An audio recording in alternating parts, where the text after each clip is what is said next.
नमस्कार, राणीज किचनमध्ये तुमचं स्वागत आहे। आज आपण बनवणार आहोत उपवासाची पुरी भाजी। तर त्यासाठी आपल्याला लागणारे साहित्य आहे, हे बटाटे उकडून घेतलेत मी 4 ते 5। आपण बटाट्याची भाजी करणार आहोत। त्यानंतर ओलं खोबरं, हिरवी मिरची कापून घेतलीत मी 2 ते 3। राजगिऱ्याचं पीठ आहे, हे मी 2 वाटी राजगिऱ्याचं पीठ घेतलंय।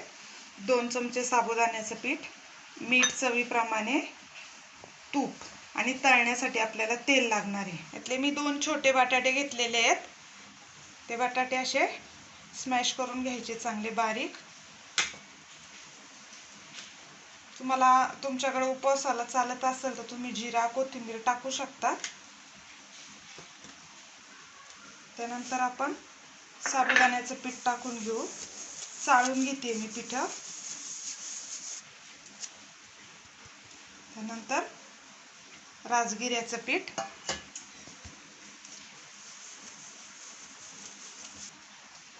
त्यानंतर मीठ टाकून घ्यायचंय आणि हे पीठ चांगलं आपल्याला मळून घ्यायचंय। साबुदाण्याचं पीठ टाकल्यामुळे काय होणार आहे, राजगिऱ्याच्या पिठाला चिकटपणा नसतो, त्यासाठी साबुदाण्याचं पीठ टाकायचंय।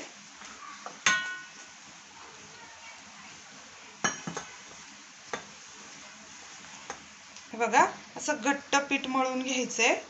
आता मी त्याला थोडासा तुपाचा हात लावते आणि हे पीठ आपण भिजण्यासाठी ठेवून देऊया 10-15 मिनिटांसाठी। तोपर्यंत आपण बटाट्याची भाजी बनवून घेऊ आपली।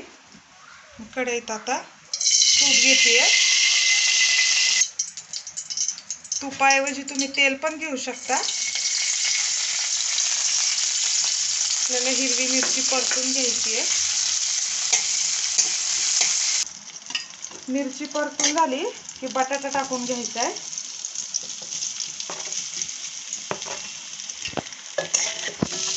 नंतर याच्यात मीठ टाकणार आहोत आपण।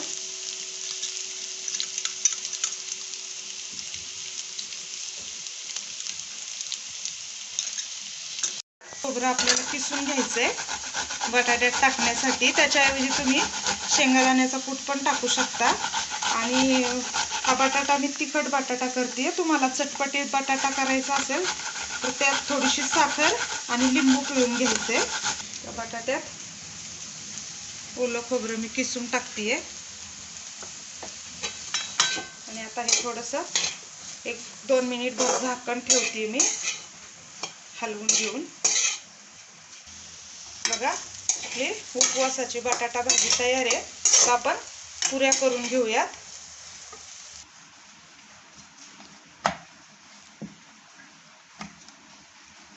पीठ लावून लाटून घ्यायचंय। राजगिऱ्याच्या पिठाला चिकटपणा नसल्यामुळे ह्याच्या कडा अशा शिरतात। जास्त पातळ नाही लाटून घ्यायचे, जरा जाडसरच घ्यायचे आणि असं वाटीच्या किंवा डब्याच्या मापाने तुम्ही पुऱ्या करून घ्यायच्या अशा।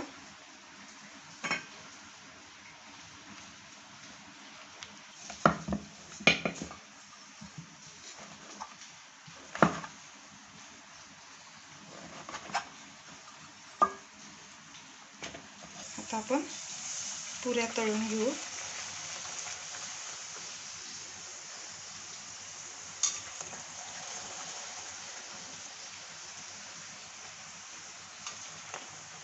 हे बघा, आपल्या पुऱ्या कशा मस्त फुगतायत आता।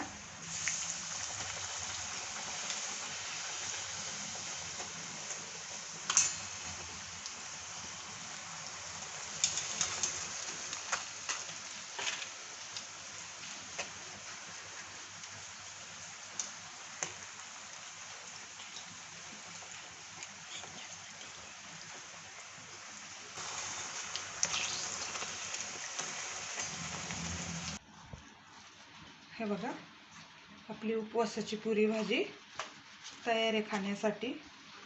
आता नवरात्रीचे उपवास आहेत तर तुम्ही नक्की करून बघा।